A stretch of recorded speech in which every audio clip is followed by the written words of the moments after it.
from VMware Tanzu team, and I'm happy to introduce our next presentation. Becki Hyde, Senior Product Manager of VMware, and Jen Handler, Director of Customer Experience and Success at VMware, are bringing you a recipe for scale, succeeding with Agile software development in the enterprise. Take it away, Becki and Jen.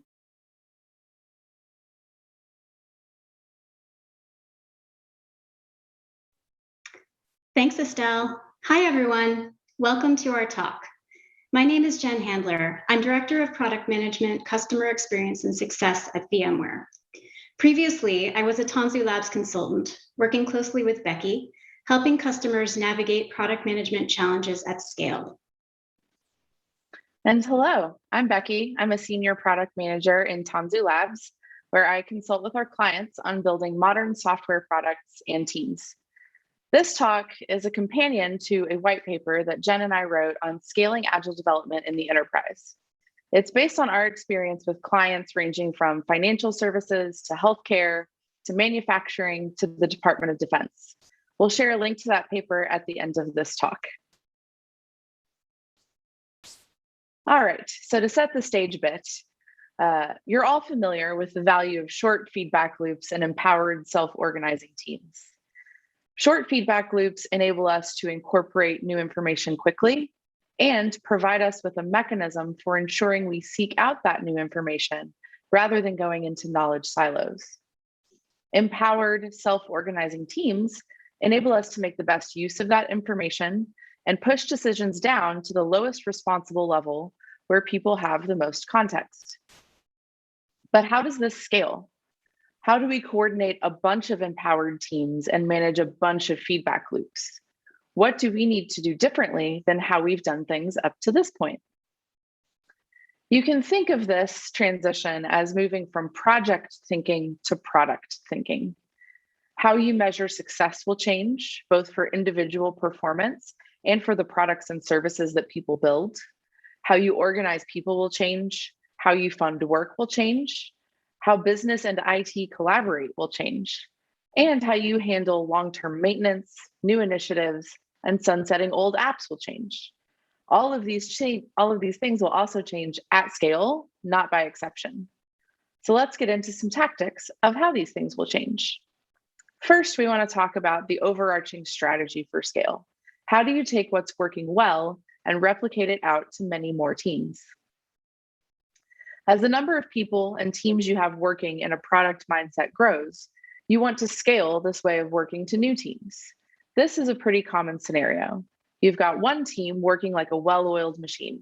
They're delivering great outcomes, they're super happy, and they're telling everyone about their success. Then management thinks, hey, let's use these awesome folks to seed some new teams, and then we'll have 8 teams working this way. It'll look something like this. Just redistribute the team. Then bam, all the teams are transformed. Do not do this. It will be a waste of time, energy, and talent. Those individuals may try their best to change the whole team, but chances are they'll just go back to the old way of doing things. Why? Because in nature, the big fish eats the little fish. And the same is true when it comes to behaviors in a group of individuals. The bigger social norms and behaviors eat the smaller ones for breakfast. It's a concept known as normative social influence. In order to be accepted by the group, we conform, even if we don't actually believe in what the group is saying or doing. This is why if you split up your successful practitioners and have them seed other teams, they will more often than not succumb to the existing team culture. This is also why Agile coaches need to spend a lot of time with a team in order to change their behavior, even when you consider that they are there explicitly to teach the team how to operate. However, the cool thing about normative social influence is that we can actually use this to our advantage when it comes to implementing change. You just have to flip the fish so that the big fish represents the culture you want to sustain. It's exactly why when our clients engage with us at Tanzu Labs, we encourage them to start their first projects with us in an immersive environment. And it's also why we encourage our clients to insulate their teams from the rest of the organization when they return home. And note that I said insulate, not isolate. We don't want the teams embracing change hidden off in a bunker somewhere. We just want to protect them enough so that they aren't being eaten by the old culture. So given the perils of human behavior, a much better strategy for implementing and scaling change, and one we've seen work time and time again, is either outnumber or at minimum, engage one-to-one. Just note that the more equal the ratio, the more likely it is for old behaviors to resurface and transfer back, because enablement goes both ways. So if you're an optimist, the only takeaway you had from that last slide was, hey, I can scale this out one-to-one. 8 people becomes 16, 16 becomes 32, so on and so on. This means we can transform our business before the end of Q4. However, it doesn't exactly work like that. Human beings are not amoebas. We can't simply replicate ourselves. The one-to-one enablement comes hand in hand with a set of assumptions, like trained individuals have lived the process for a while.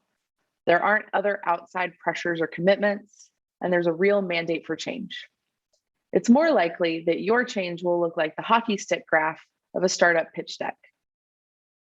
Your initial team will take some time to get used to working in a new way within your organization. They're going to go through that revolution and will need to find what's working and what's not working.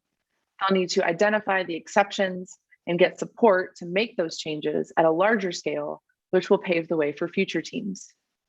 They'll also need to be insulated from the old way of working, so those old habits don't come creeping back in. After some time, they can bring on new team members and start enabling them. Once those team members are ready, a part of the team can split and start enabling the change with more people. Things will be slow at first, but will pick up speed exponentially as you learn and make the operational changes needed to scale. This approach should ensure a much more stable and lasting change. So now I'll pass it off to Jen to talk about our first tactic, vision, mission, and principles. Thanks, Becki. So, how can you de-risk that hockey stick growth? Fortify your new culture with vision, mission, and principles that leadership stands behind. Next slide. Creating change requires buy-in. To get buy-in, you need a compelling vision that inspires, motivates, and gives a bit of definition to what you want to accomplish. You need people sharing a vision of what the future looks like, what it means to be transformed, and how much better it'll be. You can't sell someone on transformation itself. You have to sell them on the results of the transformation. Without a vision and people buying into it, those end results you're after are at risk. Even if everyone were to trust you completely and needed no convincing, you need a way to make concrete what the whole organization is trying to achieve, so that teams and individuals can make decisions on their own that are aligned with the broader strategy. A lot of leaders know that it's important to empower teams, but empowerment without any kind of guidance or direction can be detrimental. This is where a vision, mission, and principles come in. They are critical for success at scale. A vision, mission, and principles clarify what you want to accomplish. You can create these for multiple levels of your organization. The example here is taken from LinkedIn. Your vision, mission, and principles help every person in your organization align their daily work with what is important to us all, allowing them to make better decisions. For best results, create these collaboratively with the people you'll need to enlist in change, particularly, but not exclusively, leaders. Be prepared to iterate as you get feedback and be proactive about getting that feedback. Create forums for conversation about these to deepen everyone's understanding and make them more resonant. Now we'll talk about portfolio leadership. As you scale, you'll start to identify portfolios of related products that work together to deliver outcomes, or even just apps that require enough people working on them that you have to organize multiple teams to deliver on one cohesive user-facing product. The complexity of these portfolios requires certain leadership skills and capabilities, and you'll also need to organize these teams in such a way that they can sustainably deliver value. Using the same principle of balanced teams, many organizations establish a balanced team at the next level up. Pay less attention to the exact job title you see in this slide and the specific disciplines in the balanced team. This varies a bit from company to company. What's important is the diverse perspective, and that we're using self-similarity to structure how strategy is developed and decisions are cascaded down through the organization. The people at the portfolio level take a similar perspective as their counterparts on a product team. In our example, the product manager is mostly concerned with delivery of value for the business, roadmaps, stakeholder management, and prioritization. The designer is focused on a harmonious user experience and gathering feedback across the portfolio. The engineer is thinking about building in the most efficient way data across the portfolio and ensuring overall technical excellence. The difference is at this level, these folks are thinking about these things across the scope of several product teams, several applications. So their scope is broader and they don't get into the details as much as someone on a product team. The important thing to take away from this is that the second level balance team is doing similar activities to their product team counterparts, just with larger scope and more focus on cross-cutting concerns, reusability, and dependencies. So now that we have portfolio leaders, let's jump back for a moment to vision, mission, and principles. These are a good start to setting up these portfolio teams and leaders for success, but we also need a disciplined approach to defining and managing to outcomes. This is important at every level of the organization. It's the way organizations get high value results versus a bunch of code and to-dos done without any real impact. Planning for projects is about defining what we're going to build, tracking our progress, or burn down on how much of the total things we need to have built have been built. Planning for products means we need to define what outcomes we want to achieve and leave room to change the specific features and functionality we build that deliver those outcomes. Alignment on outcomes is essential at the individual product or application level. This is accomplished via an outcome-oriented roadmap, which prioritizes the outcomes we want to achieve over time rather than a checklist of features. Aligning on outcomes requires us to understand the why behind building something and how we will measure whether we've achieved the outcome or not. This requires much closer collaboration between business and IT because the outcomes are not usually IT-specific outcomes. This also requires metrics that can be measured in some way and baselined. This is a critical part of the work because it's how we know all the features we built delivered value. Here's an example of what an outcome-oriented roadmap might look like. There are a lot of variations out there. This one has an objective and key results slant. So at the next level up from the product roadmap, you'll have a portfolio roadmap, which will also be outcome-oriented. The idea is that we're aligning on outcomes from the highest level all the way down. This provides teams with clarity and guidance on outcomes or results that matter, while offering flexibility to iterate for empower teams to make decisions at the appropriate levels. So how do we make good decisions? With data, insights, and evidence. While metrics, measurement, and the general idea of evidence are generally understood to be good and important things to base decisions on, these can easily fall by the wayside for a team that's actively at work on shipping features, but they're so critical. In order to have outcomes be an effective way of measuring our progress, we need to be able to objectively measure whether we're achieving those outcomes or are on track to achieve them. That requires us to be much more deliberate about gathering and using data to inform our decisions. So what kind of data do we need? There are a few basic types. Product data tells us how our products are being used and if that usage matches up with the goals of the product. It also tells us how well our products are being received by users. Delivery data tells us about our process. Are we delivering efficiently and are our applications performing well in production? The DORA metrics refer to 4 metrics: deployment frequency, mean time for changes, mean time to recover, and change failure rate. Operational data tells us how our products are impacting our business, from things like reducing average handle time of calls to revenue and cost. Depending on the product, you'll use some combination of these types of data to determine whether you're delivering value and are on track to deliver more. This may require investing in new systems for capturing this data or modifying existing systems to make data more available to more people. Be careful, though, of falling into a trap of waiting for certain things to fall into place in order to measure the perfect metric. Go for good metrics. Prioritize the metrics you can more easily measure that would deliver useful information and get started today. So leaders must care deeply about everything I've talked about: outcomes, evidence. How might they engage effectively with teams to ensure they're on track to deliver the outcomes the business needs? Let's talk a little bit about lean governance. Lean governance is a way to ensure the right decisions are made with as little overhead as possible. This involves teams and stakeholders checking in periodically to see if we're getting the results we want, and from that check-in, decide whether to continue down our path or change direction. A key concept here is metered funding. This image is taken from Eric Ries's work on the startup way and demonstrates how metered funding works by revisiting our investment in a given product over time, increasing our investment where it makes sense.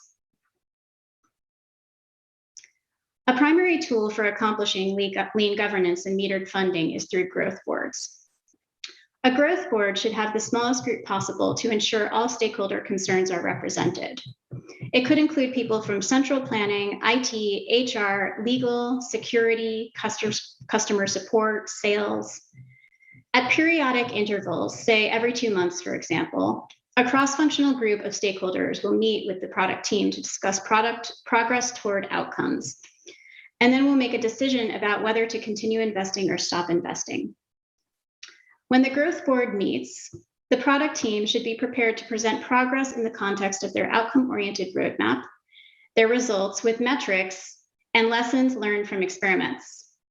The members of the growth board should ask questions to better understand progress and impact. Then the whole group can discuss paths forward, continue on as we have been, or consider a pivot. This discussion should include funding information. Do we want to continue our investment or increase or decrease it? This decision often needs to be made in the context of several products in development, so you may not have the final answer right away, but the goal of the meeting is to give stakeholders the information they need to make an informed decision. I want to underline the crucial difference here between projects and products.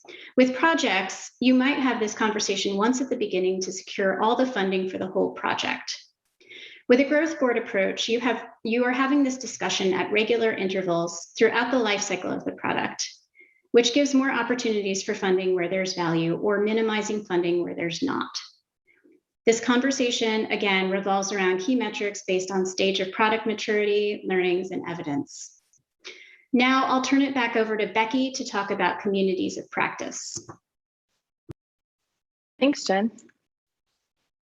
All right. Healthy communities of practice require leadership support. They need to be considered vital parts of people's regular work.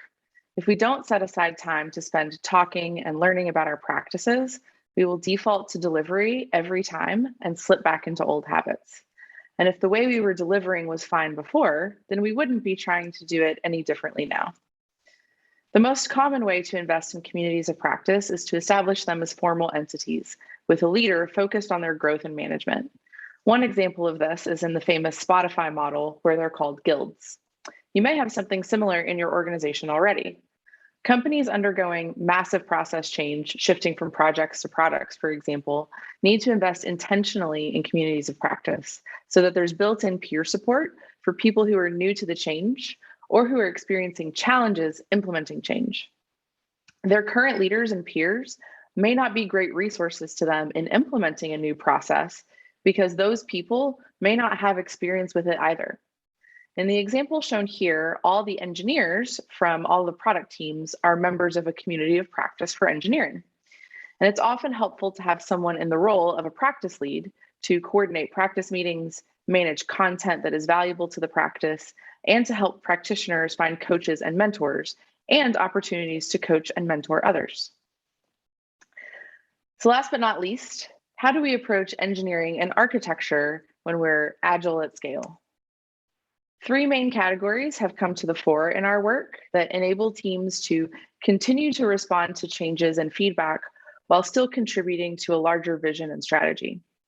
So firstly, integrations. They need to be managed across products. This is often the role of the portfolio engineers. They help teams see around corners and plan for future integrations while not slowing themselves down. Contract testing is crucial here, and instilling best practices for this is something an engineering practice lead is well suited for. So you can see how these roles that we talked about previously come into play with these engineering concerns. Another topic is shared data outcomes, which refers to how we think about data flowing through the system. Oftentimes, a data team is put in place to treat data as a product and to think about how it flows through all the products in all your portfolios. This allows for negotiations between how a single product team uses data versus how the whole organization can benefit from data. And finally, establishing some defaults for tech is extremely valuable in large organizations.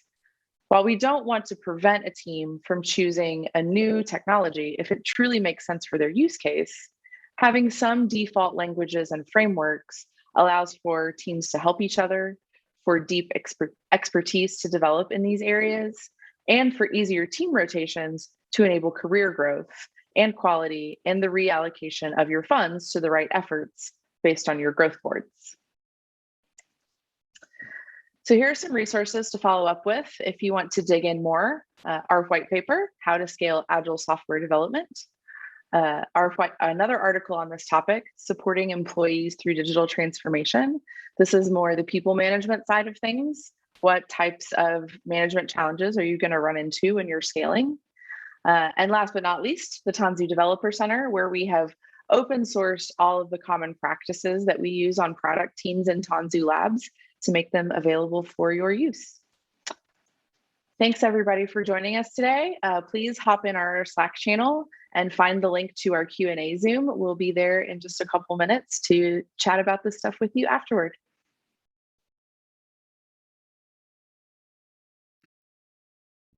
Hi there. Thanks, Becky and Jen. That was a great presentation. I encourage all of you to head over to their Slack channel. Over to the right of your screen right now, there should be a link, and you can go directly to the sessions channel and then hop into their Zoom for Q&A.